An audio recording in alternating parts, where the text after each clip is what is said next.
কার পরিবর্তন কখন হবে, কার কথাই বদলাবে, কখন বদলাবে কেউ জানে না। জানে কে? ফুজাইল ইবনে ইয়াজ বড় ডাকাত সর্দার ছিলেন। তো গভীর রাতে উনি ডাকাতি করতে গেছেন। তো রাত্রিবেলা যখন গভীর রাতে এক বাড়িতে ডাকাতি করতে ঢুকছে, দরজার সামনে গিয়ে যখন দাঁড়াইছে তখন শুনতেছিল বাড়িওয়ালা ওই সময় আল্লাহর কোরআন পড়তেছে।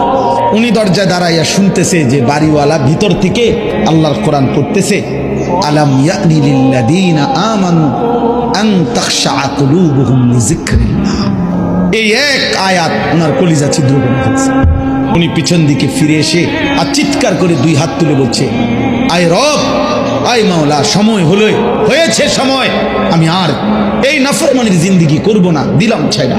তখন তিনি ওই সময় রাত্রে তো আল্লাহর কাছে এক ফোঁটা চোখের পানি ফেলতে ওনার মন চাইছে, তওবা করবে, মাফ চাইবে, আজকে গুনাহ ছেড়ে দিবে। তখন উনি তওবা করে সরাসরি হিজরত করে আল্লাহর ঘর মক্কায় চলে আসছে। আর বাকি হায়াত কাবার পাশেই উনি জীবন কাটাইছে।